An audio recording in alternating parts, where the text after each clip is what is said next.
Well, friends, once again, the church invites us to meditate upon the cross of Jesus. In fact, I can see we're all wearing the cross. I have this one, you all have crosses on. Here's an obstacle that we face when thinking about the cross. We automatically think of it as a religious symbol. But go back to the first century. The cross was anything but a religious symbol. In fact, it was about the most awful thing that anyone in Jesus' time could imagine. The cross was one of the worst ways to die. It was the way that Rome terrorized people into acquiescence. We hear the account of it in the Passion narratives. Someone was stripped naked. That was part of the humiliation. They were made to carry the cross beam. So the upright beam was probably there in place, but the criminal had to carry the cross beam. He was then affixed to it, either with ropes or, in Jesus' case, probably with nails, and then was left to die. And the process of death was terrible because it was a long process of slowly bleeding to death and asphyxiation. It would take hours and hours, in some cases, days. Do you remember in one of the Passion narratives, when they bring the word to Pilate that Jesus had died, Pilate said, "He's already died after only 6 hours?" That's a very chilling line, isn't it? It tells us that it often took much longer than that to die. In fact, our word excruciating, to name the worst kind of pain, comes from the Latin ex cruce, from the cross. In fact, for the first 8 or 9 centuries of the church's life, they never depicted Jesus on the cross because it was just too terrible and it was still too fresh in their cultural imagination.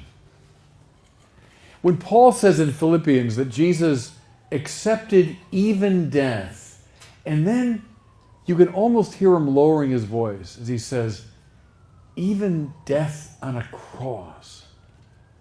They knew what that meant. It meant the worst way to die. It was so terrible that the Romans reserved it only for their greatest enemies or for people at the lowest end of the social spectrum. That's what the cross meant in Jesus' time. That's why people fled from it. I mean, we see now why, when the reference is made to the apostles, they all fled. Well, of course they did. They were horrified by the prospect of the cross. Here's the point. Jesus allowed all of that awful negativity to overwhelm him. Think of the cross now. You hear it in the story too. Not just the physical suffering of it.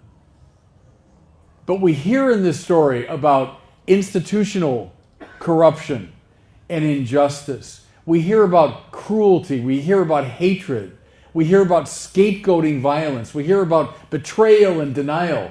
Jesus allowed all of that to overwhelm him. But then on the third day, this crucified Christ returned alive to his disciples. Listen, to those who had betrayed him and had denied him and had run from him at the moment of truth. And Jesus first showed them his wounds. Now, fellow sinners in this place, this is a very important thing. Jesus shows them his wounds. Our violence, our cruelty, our hatred, our indifference, we're meant to see in the suffering of Jesus our own sin. Because as St. Peter put it in one of his early sermons, the author of life came and we killed him. Extraordinary, isn't it? And here we're gathered beautifully now, over 2,000 years later, beautifully, to say, yes, in looking at the cross of Jesus, we do see our own sin, our own resistance to him. But then the risen Christ, after showing his wounds, says to them, Shalom. The beautiful Hebrew word, peace. In fact, later, or during the Mass, we always say, peace be with you. We use the very word of Jesus. What does that shalom mean? It means that God's love is more powerful than anything that's in the world. If the cross means all the negativity we can imagine, it means the limit of suffering, it means the limit of sin, it means all of human dysfunction.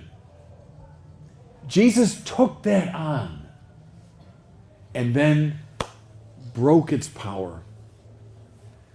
That's why the resurrection of Jesus, which we will celebrate in 2 days, is the sign that God's love is greater than anything that's in the world, any sin of ours. Now, in the wake of that, everybody, Christianity is born. It's born in the confidence that Jesus Christ is Lord.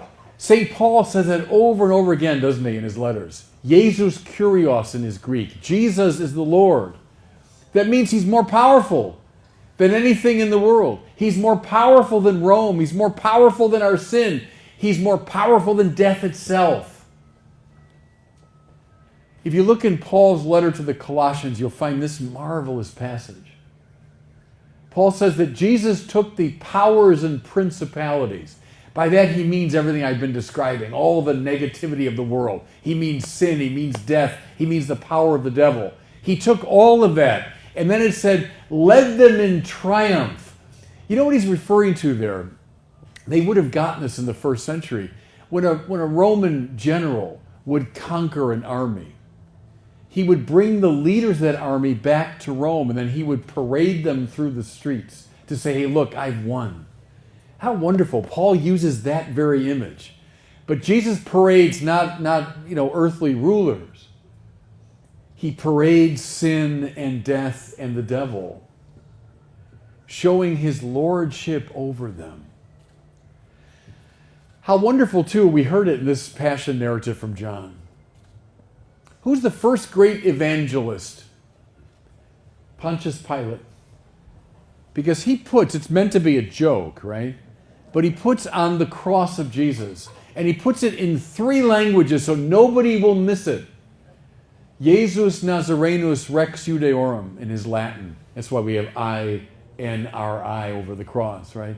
Jesus of Nazareth, the King of the Jews. Meant to be a joke, meant to be mockery.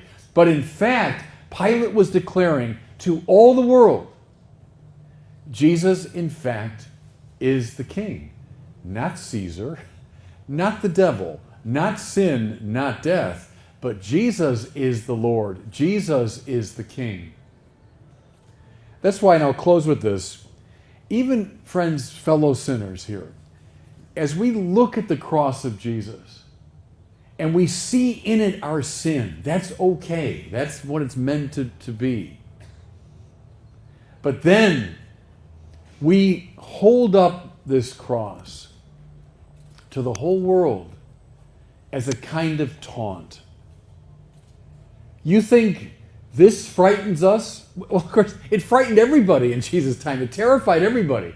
But we Christians now, for 2,000 years, have been holding it up as a sort of taunt to the powers. You are not more powerful than God's love.